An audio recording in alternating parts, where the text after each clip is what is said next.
Hello, you may be wondering, how do you do magic?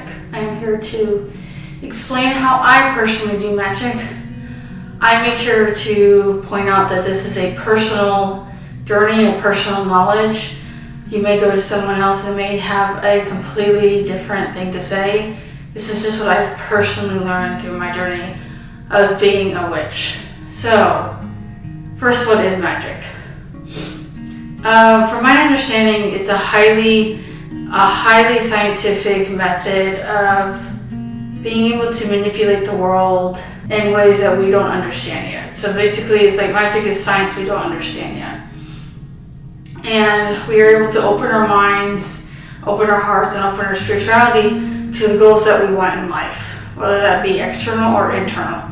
So the main goal of magic is to get yourself centered and focused and really focus on what you want to achieve. And you do that with multiple ingredients, multiple ways of doing it, but the actual act of doing the spell is what's going to make the spell work. So you can't do something random like just dance and say, okay, that's going to manifest the world ending. It doesn't quite work like that. So how do you know it's going to work? First, I would say keep your expectations low, or not really your expectations, I'm sorry. Keep yourself realistic. If you do a spell that does world peace, that might take a really long time to achieve. Mostly because there's cycles of the world, like life cycles. Like for example, let's say for whatever reason you want to kill someone, you shouldn't do that. Don't do that, that's a really bad idea. That sort of stuff comes back to bite you. Don't do any death or stealing or forcing people to love you. That stuff does have karma. But let's say you want to do that. You can't do that because life comes in a cycle. It has a beginning, a middle, and end, and it goes through different cycles through its life, right? So when someone comes to the end of their life, that's the end of their cycle. You can't really mess with that cycle. You can kind of manipulate it and try to influence the cycle, but the cycle's already present. There's already energies beyond your control of making things work and happen as they should. So if you say, I want to kill a guy named James, that may not work because that's just not his time to die. Hopefully it will not work regardless because it's not a good intention spell. However, I do know there's a lot of witches out there that use their magic for not so great reasons. So I'm sure it works for them. But I'm a good witch, I've only done good things, and so I've never personally had something work out in my favor that was a negative experience. So the first thing you want to do is you want to first focus on what you want. You want to be as specific as possible. And I would go as far as to even write this down, print it out, and use it in your actual witch ritual. This just makes it very specific, it makes it very known to you, and you can manifest it a lot easier if you say, okay, this is what I am specifically manifesting into the world. So that's the first step. The second step is to think of the spell. You can go to a spell book, you can go online, you can do several different things to come up with spells. The best way to come up with spells is through intuition. Do what you feel like feels right to you. Use ingredients that seem to make sense to you, and you'll be able to make magic to your ability. Now, what I do is I do astral plane projection. I basically put my arms like this. I'll lay down on bed, and then I focus and meditate for about it could be hours that I do it, but I do it for about 30 minutes to get a spell. Hecate will typically give me the spell. I'll hear her in my head, and she'll tell me how to do it. And she'll tell me the ingredients, and you have to immediately write it down if you do it that way. And then you have to get the ingredients, which there should be several witch shops nearby. Hopefully, if not, you can order them offline. There are quite a bit of really good witch places. If not, there is things like Amazon if you really, really need something. But I like getting my stuff from genuine witch shops. Just to help with local business and just because it's more authentic. They bless them normally, they'll bless them before they give them to you, and that usually works as well. Etsy, I personally, I don't know if other people like Etsy, but I like Etsy for witch supplies. because they're always enchanted. They always enchant them, and they always make a little nice little thank you letter in each package. So you want to get your ingredients after that, come up with your formation. What do I mean by formation? It's like, what are the shapes of your ritual?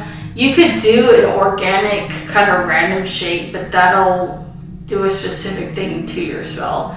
I can't even think of a specific spell you would need that for. I'm thinking maybe like a chaos theory spell where you're trying to get something random to happen or something chaotic to happen in general. That's the only thing I can think of for like a no formation spell. But there's circles, squares, triangles, all kinds of different things, and the placement often really helps. It just helps with the ability to gather magic, the ability to make it stronger, and easier for you to formulate what you want in your mind. It just organizes your thoughts.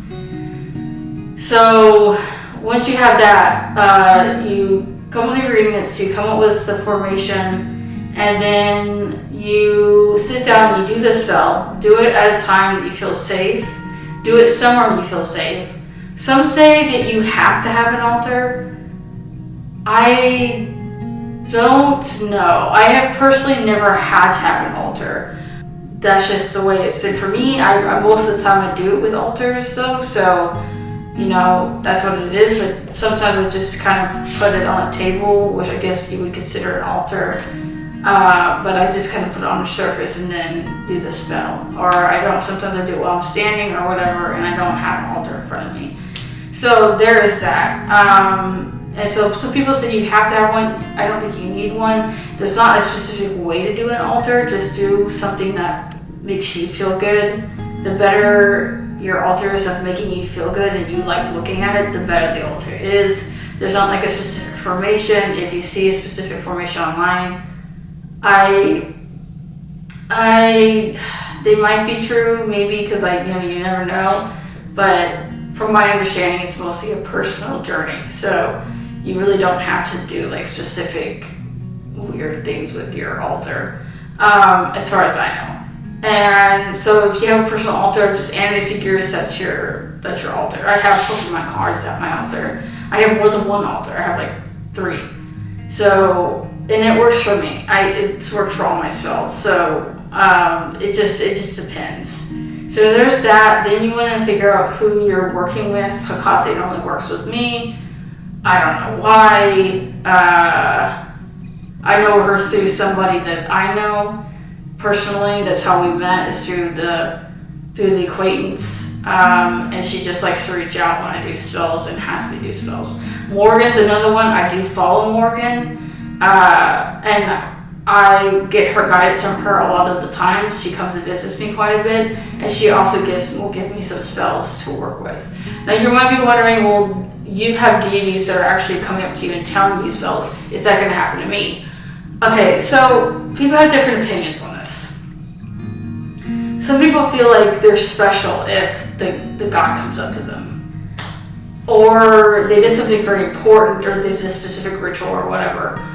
I think a big thing I want to teach you in witchcraft is that nobody is really better than anybody else. No one's more naturally more gifted. It's like everybody has the ability to connect to the spiritual world and become one with nature. So Hecate could reach out to anyone. You've probably been reached out by several gods by this point. If you're watching this video, this is me telling you that you probably had a god talk to you today. Just think back to the day of like certain animals that came up to you, certain imagery, certain words, numbers, and they've probably tried to reach out to you. So it's not like you're special, but you do, like, specific gods will try and like gear towards you more than others, just depending on where you are in your journey, who you are as a person, and all that. So I wouldn't be upset if Hecate is not making your spells, and I wouldn't look at it like, oh, like I'm bragging that Hecate is making my spells. She can too.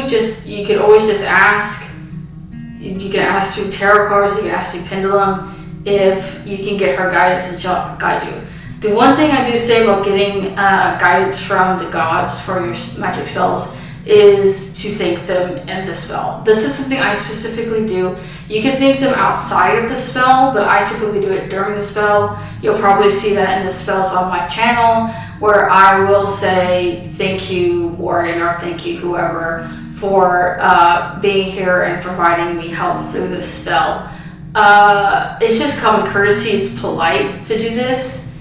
And if you can't thank them during the spell, you can always give them offerings. For big spells, I will give an offering. I will ask them what they want, and I will only give them something that I personally want to give them if they say they don't mind. But if they say, I want a specific thing on my altar, or I want a specific thing, like sometimes they want food, sometimes they want like one piece of your sandwich. I'm just kidding. Maybe they do, I don't know. But like one time I gave cookies to Hermes. So it's like, but they usually want something in your room that represents them so that they can come and do work in your room with you. So that's one thing. Those are a few things that I would keep in mind when it comes to magic is if you get help from gods, do so. You can also do it from nature itself. Nature is its own energy, is its own force. You don't have to use a deity at all. You don't even have to believe in deities. That's not the point of magic. The point of it is just to be one with the universe, to be one with the world. So if that is just going outside and meditating in nature for 5 minutes a day as a thank you to nature, or watering your plants for the day, or just do what you need to do to say thank you to nature, if you do a nature spell, then that really helps because it makes them feel appreciated.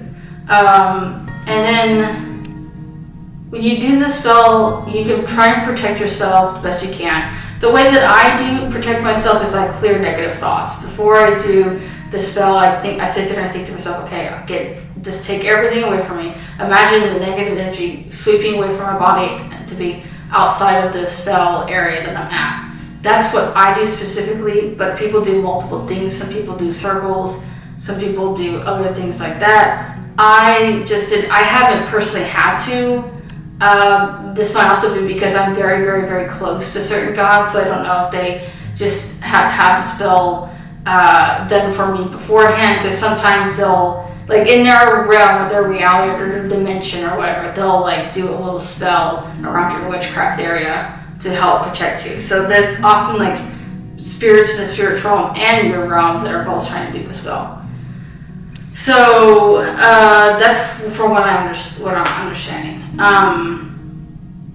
So you do the spell, and then afterwards it's good to rest. Clear out your space, ask them how long you're supposed to leave the spell there, if you're supposed to leave it. Sometimes it's supposed to simmer, like if it's in water. Sometimes it's supposed to soak in water. Sometimes it's the smoke is, if you use candles, the smoke is supposed to like roam around the space for a period of time. Just ask the gods for guidance. If you want, you can use a pendulum, which in the video I'll teach you how to use different tools of divinity. And a pendulum is one of them. So check out that video if you want to see how to use a pendulum. But you can just basically ask them like yes or no questions of basically how they want you to leave the ritual. Again, I always say thank you before I leave the ritual. I don't really just leave the ritual, or I wait till they tell me, okay, it's okay to leave the ritual. And then you can do specific things to close out the ritual, like protection spells or negative waning spells, and that works too. Do whatever you feel like is best for you. If you feel like you need the support, if you feel like there's a lot of negative energy in your life, and you feel like the negative energy is going to impact the spell, which it can, it really can, then you can do spells to protect you from that. And I might do a series of protection spells just to protect you from the negative energy that may be seeping into your spells and interacting with it and making it not work as well as it should.